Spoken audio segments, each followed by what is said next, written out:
Michael Schumacher.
Die beiden werden jetzt das neue DTM-Auto enthüllen.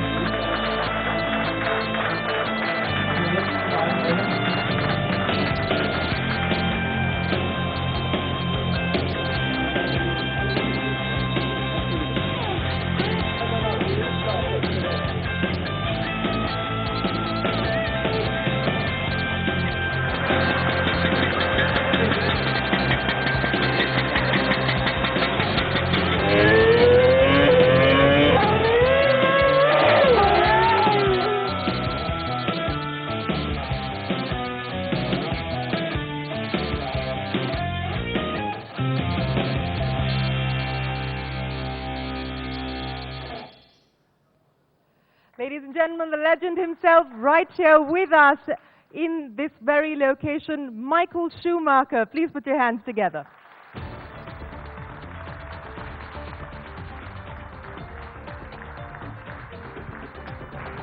Hello. Hey, Michael. Pleasure meeting. Good evening. Hello. Okay, everybody take a deep breath. It is the man himself. Michael, I don't know if you visited India before this or not. Did you have any preconceived notions of what India was going to be like? And has it lived up to your expectations? It was a nice surprise. It's the first time in reality I came to India to see a little bit of India, I have to say. I've seen the great track that you guys have been building up, state of art, I would call it. And it's a great challenge for us as a layout, as the circuit is done.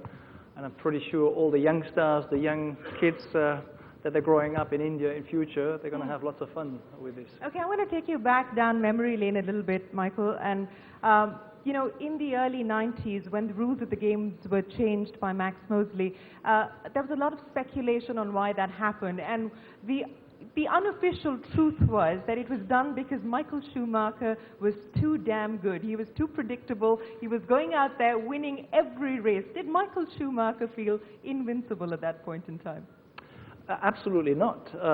I would agree with your point of view why rules were changed at the time, although they were... So you do agree that it was done so that there could be less predictability? I agree to your version, although I have no official proof, but it wasn't obviously only myself.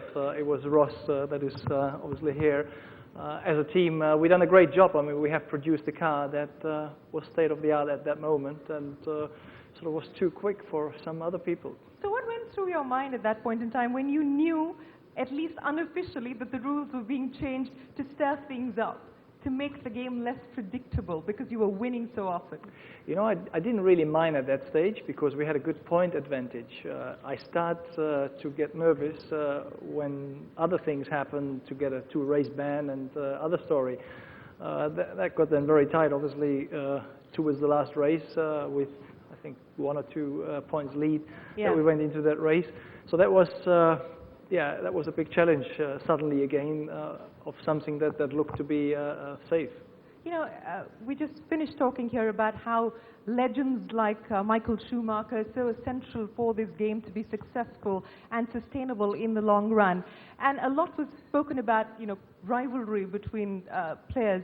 And I remember reading once that Ayrton Senna said that when you were just starting off, and I think you were young and you were about 23 or 24 at that point in time, that he was going to indulge in a little bit of psychological warfare, and he was going to give you his evil eye to slow you down. I mean, put it this way, life has been different in these days. It's true. I mean, the old traditional drivers... Are you giving the evil eye to anybody these days? No, I don't do that. I'm actually the opposite, because I received what you say, and I didn't feel it was right. How many times did you get the evil eye?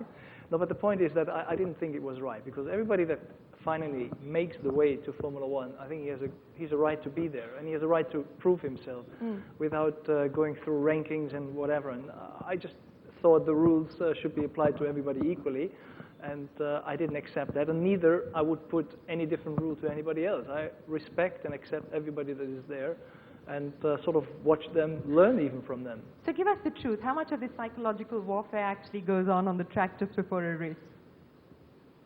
Very little proportion. Very little? Yeah, in the end of the day, once you're in the cockpit, you be by yourself. It's not like a box fight where you all the time see your opponent and you have him right in front of you. With us, it doesn't really matter. Some people try it, and there is a little bit of animosity, but in the end of the day, it doesn't really change, because once we're in the car, helmet on, focused on what we do. What's the one thought that you have as you put your helmet on, as you get yourself into that cockpit? What's the one thought before you actually push the pedal? Well, is it always about I need to finish first, or what is the thought? There's different stages in the race. I mean, a race is over about almost 2 hours, 1.5 to 2 hours. Yeah. And the crucial bit is obviously the start, and the big focus is there, because that's the biggest danger. At the biggest opportunity to make up position, to make up ground. And in that moment, you're highly focused. You're just concentrated on anything that is important for this moment. And it must require immense amount of discipline to block everything else out. So it's just you and your machine. Yeah, it is. I mean, because if you think that you have lots of activity through a weekend, that in a way you get moved away from your normal sort of working routine. But I guess we made and we sort of learn how to cope with this, that in the final moment we can just blank out everything and just have 100% focus to that one important moment. How much of Formula One has actually changed? And, one hears about the changes as far as the technology is concerned, the rules and the regulations of the game have changed. One also hears stories about things of how earlier people would actually hack into conversations between engineers and drivers, and now that's not possible because it's all encrypted software. How much of that is actually truth, and how much of that is Formula One myth and folklore? One part of Formula One, and that's a natural part, is to sort of look at what your opponents are doing. And I think it is like in the motoring industry. I mean, I think everybody, I guess our opponents like BMW, Audi, they watch what Mercedes is doing in order to see what is the next step to follow up. And so do we. We watch in Formula One our opponents. What are they doing better than us? What do we have to improve in order to be back at the top? Since you're talking about being back at the top, and I think this is a question that everybody here in the audience probably has gone over in their mind, what made Michael Schumacher come back to the sport? You left the sport at your peak. You left the sport as a 7-time world champion. Was it withdrawal symptoms, just the love of the game that you were missing? Was it being away from the spotlight? Was it a combination of the two? What brought Michael Schumacher back? Actually, none of what you just mentioned. No, really? No, I mean, it's the love away to the sport. Indeed, when I stopped, I continued motor racing in motorbikes, in go-karts, because I just love the competition part. That's what still excites me. I don't always enjoy maybe the side effects that is coming with it, but the physical driving is still a big passion for me. And the main reason probably sits on this table here. It's Mr. Ross Brawn and obviously the Silver Star. Mercedes by itself, this combination was responsible to sort of get back the interest and think, well, that is something that I'd like to be part on. You know, through your career, it was ironical, and everybody spoke about that. He was a German driving the, racing for Ferrari, and now you're teaming up with a German company. Is it any different? Do you feel more of an insider as opposed to perhaps moments in your career before where you maybe felt like an outsider? Well, if you go back to my beginning story, just before Formula One, everything started with Mercedes. Mercedes was the one that helped big time for my development before I became a Formula One driver. But even in the moment that it was important, Mercedes supported my entry into Formula One because they were thinking at that time already to build up a Formula One team. That, for other reasons, we never managed to get together. And Norbert Haug, I remember lots of conversations that somehow we have to get together and get on fighting on track. And now it became truth. And I'm just proud to be able to be on the way and support the way of Mercedes' return and to make it a successful return to Formula One. You know, you've often used the analogy of racing and the stock market, because the stock market goes through its ups and downs, and you believe that a racing career is pretty much like that. You have your peaks and you have your troughs, and at points you need to reset. Do you believe that you're past the reset phase at this point, or do you believe you're still in the reset phase? Tell you in future. Okay. Again, as I said, I'm going to take you down memory lane. I tell me if it's true, but this is what I read, that your first bonus, which is about 20,000 euros, you put in a suitcase and you gave to your father. Is that a true story? That's a true story, yes. This was in 1990, and I won 2 races that you only could win that amount of money if you won the Macau final. It's a Formula 3 final, and at the time there was a Fuji race in Japan, and only the winner of both races got that money, and I was the lucky one. And the first thing I thought is to help out my family, because our life wasn't always so easy, and I was able to give back something to all the years that my father, my mother, they supported myself in anything they could physically do. You know, you spoke about family, and I know family is very important to you, and you're also a very private person. And again, a lot of questions on how that's very different from the typical Formula One player that most people are used to, flamboyant, the playboy image. That's not Michael Schumacher. Not quite, or is it really? Or is it really? Not at all, no. Not at all? So what does Michael Schumacher do on his time off? I'm a happy family man. I just like harmony, and I like to be with friends and family, and that is something that I enjoy most, and I find a lot of this in our team too. And I believe that you are quite the dancer. Dancer? That's what I heard, that you actually, the rivalry between you and Montoya was probably not as much, backstage, because you guys actually went out dancing together. Is that a true story as well? No, probably not with Montoya. Not so with much. Montoya. With one of the other guys, we have had lots of moments, but I remember lots of actions actually with Norbert Haug and even Ross being on stage and singing. I mean, karaoke was our traditional end-of-season moment, particularly in Japan. So what does Michael Schumacher do with his money now? You're clearly not packing it up into suitcases and giving it to your family anymore. What does Michael Schumacher do with his money? Well, I mean, I have a certain responsibility, and I was lucky in life to be able to look after my family, to look after myself. And obviously, it's a responsibility to make sure that the future of the family is secured as well. So I'm not only a Formula One driver, but at the same time, I have to organize everything to have in order so that the future is secured. You know, you are, of course, a great competitor, and you've been around for so long, and I remember when you burst on the scene, everybody said that this is the man to watch out for. As you look at the new cast of characters that we're seeing on the Formula One circuit, who do you believe is the man to watch for? Well, there is quite a few guys around, and indeed Formula One, in terms of driver skills, has raised. I mean, you have a big number of Formula One drivers that they're up at equal level, and obviously Sebastian Vettel, Lewis Hamilton, Nico Rosberg, and so on. They're all very high-level drivers, but that's what it is about. I mean, Formula One is about, and motorsport is about competition, and that's why I'm back, because I want to prove myself. and I still feel hungry. Do you really have a point to prove now? After 7 World Championships, does Michael Schumacher really have to prove a point to the world? Maybe I don't have to, but I want to. So what is it that you would want to do? What is the big goal for you and the big priority for you at this point in time? Well, I mean, my return together with Mercedes was obviously for the aim to win a championship. I mean, that's what is the ultimate goal. And that's what it's about. That's what it is about. We all know how sweet victory tastes, and that's the only taste I like. You know, again, I go back to an interview of yours that I read previously, and you said that in you know, your career, which has spanned several years, there were very few moments when you actually found yourself with the perfect car. That's true, yeah.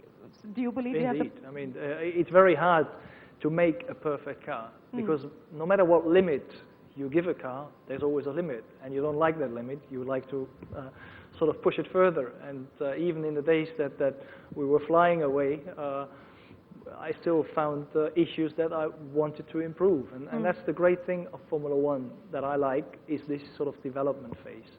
Because Formula One never stands still. We have such an enormous group of engineers and manpower behind that development is a constant issue, and that's what is the challenge, to keep on going forward at any time. So do you believe you have the perfect car today? Not quite, I guess. Otherwise I wouldn't be 12 or 11 now. No, certainly we have to fight very hard with the car at the moment. But again, this one, it's an upbuilding process, and I have been through this in the days of Benetton together with Ross. We've done the same in the Ferrari days, and now we're building up that together with Mercedes. But there's no reason why the Mercedes team will not be a success in the future. How do you deal with the fact, and you just talked about, you know, the qualifier today and how you came 12th. How do you deal with that? You know, how does Michael Schumacher sort of in his mental computer deal with that at an emotional level and get prepared to get back into the cockpit the next day and race again? Because you know, as I just mentioned, because there's only one way to go forward, and that is to have patience and to have belief in the people and in the team around you. And with the patience and with looking at the progress that we're doing, with getting all the team organized, I just have the belief that we can do this. And I just have to permanently keep on working. Even in the moments it's difficult, you still keep learning, and it's something that you take as an advantage for the future. Of all the comments that I've read about you, and there have been so many, and you know, everybody who's interested in the sport has spoken about you, the two things that sort of are common in every interview that's you know, that involves you. People have said that Michael Schumacher has an uncanny ability to adapt to situations. They don't believe that they've seen any other driver who can adapt to a situation as quickly as you do, and the fact that you're super fit, and that for you is almost a religion. Your fitness is your religion. Well, you seem to be very well informed, I have to say. No, fitness, I mean, that's a must. I mean, you have to be prepared for a job. I mean, whatever job you do, you want to be prepared to the best possible way in order to do the job at 100% level. So what's a Michael Schumacher workout like? I can show you tomorrow if you want to. It's your cardiovascular that you do. You have to have a general fitness, and it doesn't matter whether that's running or cycling or swimming. That's just your endurance workout, and then you have your basic routine on muscles. Particularly the neck is very important. It's a very boring exercise. I'm sitting at home in a neck machine, watching television and sitting there for 1.5 hours and pushing weights around. It's not very exciting, but that's what is needed. But do you believe that it is these two attributes that everybody points out as being the single biggest sort of attributes as far as your success is concerned? It's probably a part of it, yes. But I would say whenever there is a story of success, yes, there are probably some icons, but in the end of the day, it's a matter of lots of little details that make the success. And that doesn't matter what what part in life you're talking about this one, whether it's motor racing or business or other parts. It's a team effort in almost all the circumstances, and you have just to get everything organized and everybody be motivated to the 100% perfection. You know, you spoke about this being a team effort and all of that, but you know, the relationship that you share with your machine, with the car, it's a special relationship, isn't it? Do you have a name? Yeah. Do you have a special name for your car, for instance? No, not really. But not really? Never thought of one? I'm very easy with it, and I'm touching it, and I'll be very smooth, and I'm talking to it occasionally, but it doesn't have a name, though. Do you actually talk to it? Occasionally, I do, yes. I mean, I well, remember lots of races What were you saying to it this afternoon? Well, I guess that's easy to to understand. Okay, I'm going to throw this open to questions from the audience. We'll get microphones across to you. If you can raise your hands, we will identify you and quickly get a microphone across to you. Yes, sir. If you can just stand up, it'll be easier for them to get a mic across to you, please. You're close enough, so... Just 2 seconds, she's almost there. Yeah, go ahead. Michael, welcome to India. Thank you. All right, so I just wanted to ask you, you've been an aggressive driver. There have been Ayrton Senna, aggressive again. The media has always talked about it. Journalists have talked about it.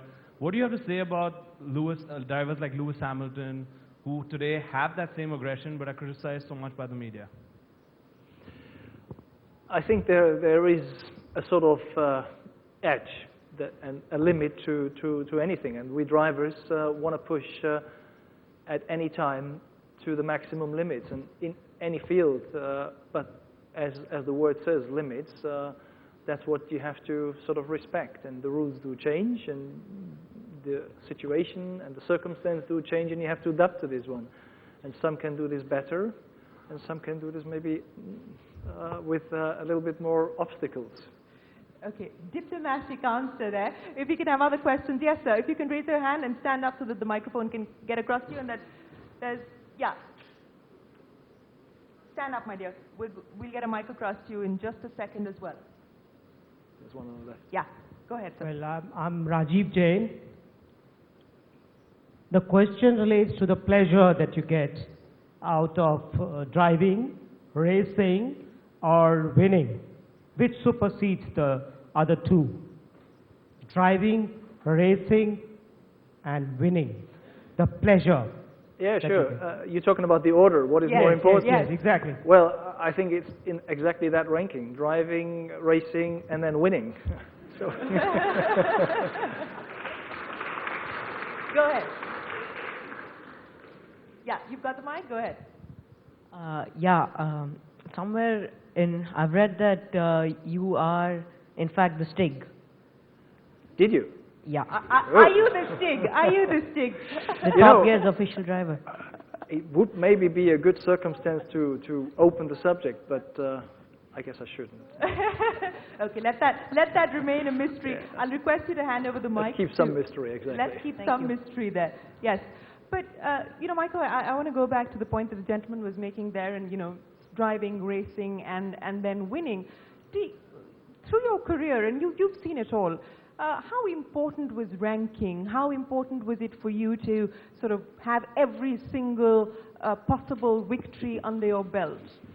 And was that the big motivator? See, I mean, the victory is one thing, and absolutely you race for the victory, but one of the satisfactions that you take as a race driver, and you know very well whether you have done the job or not, is to maximize your potential. And each car has its own potential, and you work through the weekend to maximize your potential with your car, with your package that you have available. And if you have achieved this, and sometimes it doesn't need to be up on the podium, but at least to have the feeling you have done everything you could, or even better. And that's what is the big satisfaction.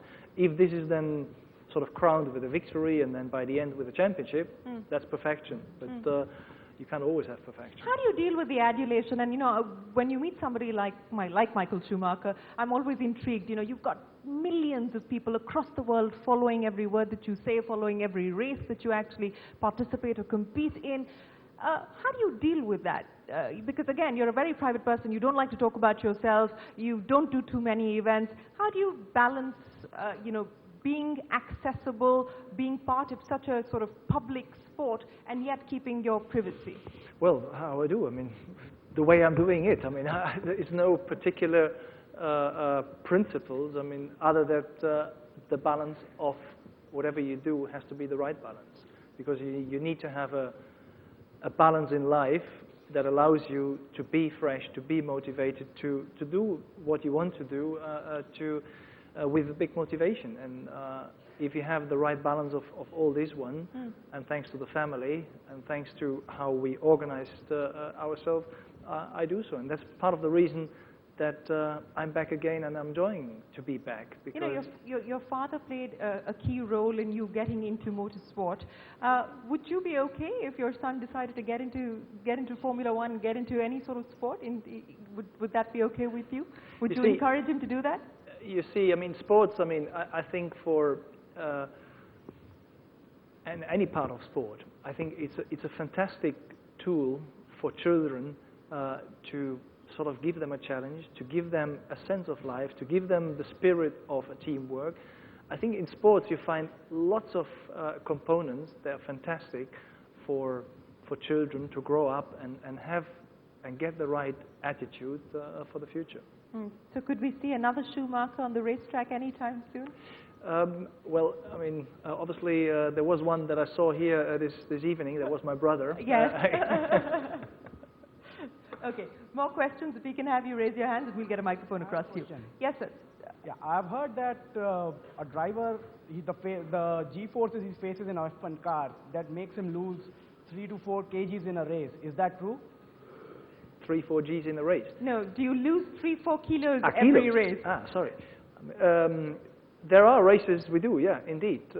In Malaysia, for example, where it's extremely hot, I remember going on the scale, and indeed I had lost 3 kilos, yeah. But unfortunately, did you go on the scale this afternoon? Unfortunately, I can't sort of suggest this to anybody to make this a routine. So this because cannot be a weight loss program. Not really, no. It's very quickly back. All right, I'd request you to please hold the microphone closer to you so that we can hear you. Yes, so stand up, please, and we'll get a microphone across to you. The mics need to move a lot faster. Yes, go ahead. Which is your personal car, which you keep at home? Which personal car? Oh, I'm lucky, because obviously Mercedes offers a great selection. And lately I just got the SLS, that obviously is state-of-the-art that I have done.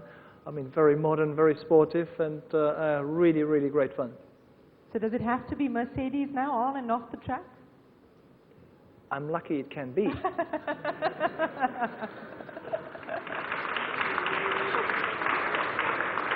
Yes, go ahead. Yeah. Hi, Michael. First of all, you're my God, so I have to admit that to you. So I can probably continue with that later on. But my question to you is, what do you think about a country where 80% of the crowd who's going to be there tomorrow will be wearing a Ferrari T-shirt and cap, but would be rooting for you? Well, yeah, but that's very nice. I can only say, because you know, part of my heart is still with all the memories that we have had in the Ferrari days, and those days have been great days, and I don't want to miss any moment of those days. That has been one chapter.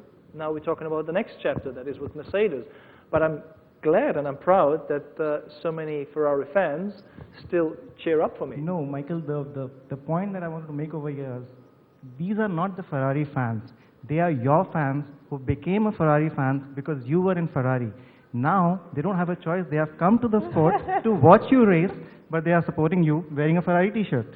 Well, soon they'll switch over to Mercedes then. So how long will it take to switch over? The point is, I guess, I mean, why did they become Ferrari fans? And I can only say, I hope they become Mercedes fans in future. Absolutely, absolutely. All right. Thank you, Michael. Just you know, again, I want to get a confirmation from you, and this is something that I picked up while at the paddock this afternoon. Is it true that you still eat at the Ferrari paddock because you enjoy the cooking there so much? Occasionally, I still go over there and have lunch with the friends that I have over there, absolutely. Yeah. And they have a good kitchen. I mean, everybody knows the Italian kitchen. Not that we have not a good kitchen, but there is obviously a change of kitchen occasionally. You do enjoy it. All right, you do enjoy changing your kitchen, not the car. Go ahead, sir. Yeah, if you can stand up. The gentleman with the cap, we're going to take the last couple of questions. Go ahead, yeah. Hi, Michael. I'm one of those that you mentioned. I'm wearing a Ferrari cap, but I'm here for you. No, you're wearing a DVAG cap, actually. Right. So I just want to ask you, who's been your biggest rival? I mean, one driver that you respect the most? I mean, put it this way, the time that I was fighting the championship and had the most intense fight was against Mika Häkkinen, at the time a Mercedes driver.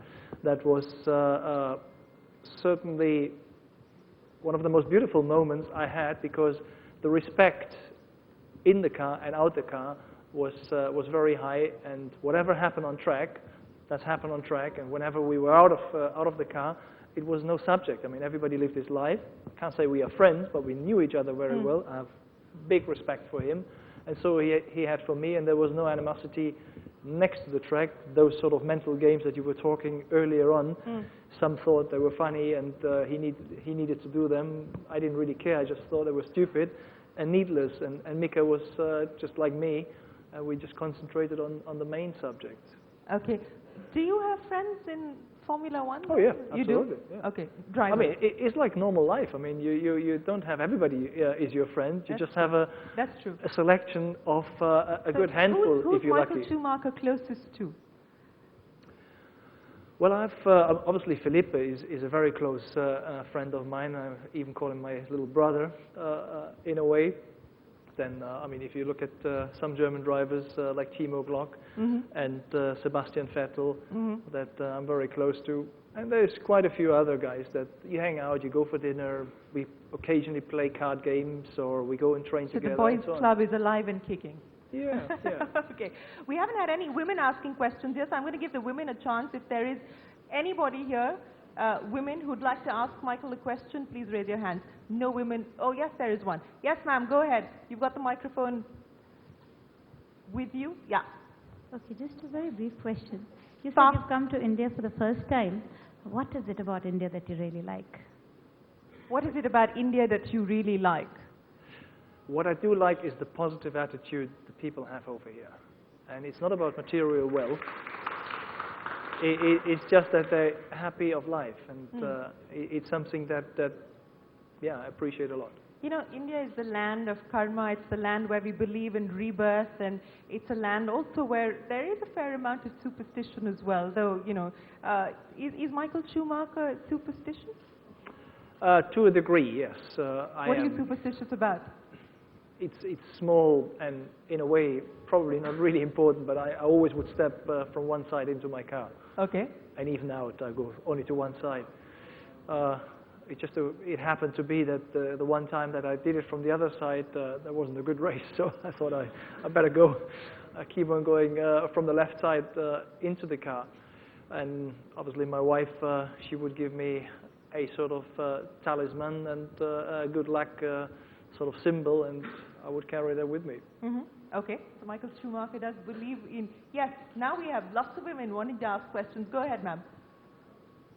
You can stand up, they'll just be able to get it across to you a lot faster. Thank you so much. How long does it take to become one with the car when you... Just move the mic closer to you, we can't hear you. Sorry. You know, when you enter your car, how long does it take to become one with the car? You know, when you enter the car, when you're sitting inside the car? I'm going to have to repeat that for you. How long does it take for you to become one with the car? Yeah. I mean, it depends the car sometimes, and the track and the circumstance. You have moments you go out and immediately everything fits perfectly well, and you're kind of there, and you just have to make very small optimizations. But there are moments that you're far off, and you just fight the car all the time, and you try to adapt and get it together. And those are moments that you find solutions, but sometimes you just have to live with a compromise. And those compromises that we talked about earlier, even you think you have a perfect car and you're running away from everybody, still you feel like, no, that's a compromise, and you don't like, as a driver, you don't like this. Yes, as a driver, you don't like compromise. It's pretty much like a relationship. You don't like compromising in a relationship. Yes, sir, go ahead. We'll get the microphone across if you can stand up. Yeah, go ahead. Hey, Schumacher, huge fan of yours again. The quick question that I had for you is, the most memorable race of yours? You've had quite a few, and quite a few are mine, so which one? No, the most important and the one that I obviously enjoy a lot is again against Mika Häkkinen, and that was in 2000 in Suzuka. It was the moment that after 21 years with Ferrari we managed to win the championship, and it was a very important moment. And I remember being up with Jean-Todt on the podium, and he said, "Our life will never be the same from here anymore." And in a way, he was right. It started something pretty extraordinary. We, from that moment on, won 5 championships in a row. And but that race was the trigger of it, and it was the race itself was absolutely high quality. Every lap was almost like qualifying, and the fight and the intensity, and then finally the result, obviously. How much time do you actually spend in your mind when you're by yourself going over each lap, going over each race, and especially the ones that didn't turn out as per your expectations? None. None? No. No introspection, no going over any of that? Going backwards, going Yes. over it? Ah, sorry. I thought before a race No, how much. no. No, actually, I'm a person that lives in the now and in the future. I don't think too much, other than I have a question about it, that I go back to my memories. But otherwise, I don't think too much about the past. That's it's great what has happened, and I'm on the lucky side, certainly. But I sort of like to live in now and the future and keep on developing. Okay. Yes. Go ahead. Hi, Michael Shea here. Hi, you just said that you are a person of now and future. Now, I understand you have a contract with Mercedes-Benz for the 2012 season. Correct. Yeah, God forbid you or the team is not able to win the championship. May we as fans can please have you extend your contract for the time to come. Thank you. The last part I didn't understand, excuse me. Sorry, may we as fans can have you extend your contract just in case you or the team is unable to win the championship next year? Well, that's another subject, and some of the people that will have to talk about that sitting here in the first row, but it's not a matter of tonight. It is not a matter to be discussed tonight. Yes. Go ahead. The gentleman in the black shirt, if you can stand up, they'll get the microphone across to you. Yes, sir, you can ask your question till then. Go ahead. In every race, and I mean race, certain situations arise, unexpected, etc., etc. My question is, do you have time to think over your line of action, or are they all spontaneous reactions, like pre-programmed muscle memory? No, it's most of the time it's a mixture of experience and initial input and reaction, and you have to be spontaneous. Take the start. You can't sort of, although we sort of run through the previous years of how starts at a particular track have happened, but every start is different. Every circumstance is different, and you have to react to the circumstance in the best manner. And that's why occasionally, because we're humans, we make mistakes, and sometimes it works out and sometimes it doesn't work out. But with experience, it helps a lot to sort of judge the situation the best you can. Thank you. Yes, sir, go ahead. Michael, you mentioned Jean-Todt just now, and you mentioned that there's a whole team behind you when you win. So there was Jean-Todt, there was you, and there was Ross Brawn, and you were winning everything. We have Adrian Newey, we have Christian Horner, and we have Sebastian Vettel.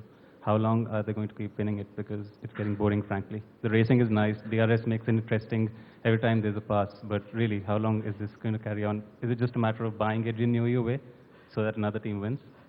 May I say at this point that a lot is talking about people that design cars, and Adrian Newey is one subject, but may I just say that the person in the paddock responsible for technical side won the most championship is actually Ross Brawn, and that is in our team. So I think we have the right person. And he's here with us tonight, Exactly. so a big round of applause to Ross Brawn as well.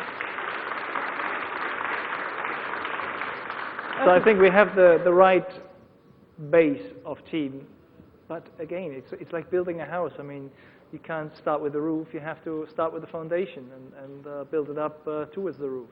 Okay, I'm being asked to wrap because we're completely out of time, Michael Schumacher. So my final question to you, I read previously that you said that the reason you've been successful is because Michael Schumacher is very clear about who he is and where he's headed. Where is Michael Schumacher headed today and over the next 10, 15, 20 years? And I'm not just talking about the racing side of it, because that is something that is not in your control, but where would Michael Schumacher like to be headed outside of the racetrack as well? Well, if you take my first part of the career, when I stopped and retired in 2006, because I just was out of motivation and I didn't feel like continuing anymore, I purposely said, I don't want to have a program afterwards. And it is exactly the same now. I'm so focused, I'm so determined on what I'm doing right now, that I don't feel the need of having a program for the time afterwards. And what we're doing now, it's a very clear ambition. It's to get together with Mercedes to win the World Championship. And we wish you the very best of luck, and we hope that all of us here in this room will be there when you actually do that. And thank you very much for joining us here on CNBC-TV18. For us, you will always be the living legend. Many, many thanks, Michael Very Schumacher. kind of you. Thank you. Thank you.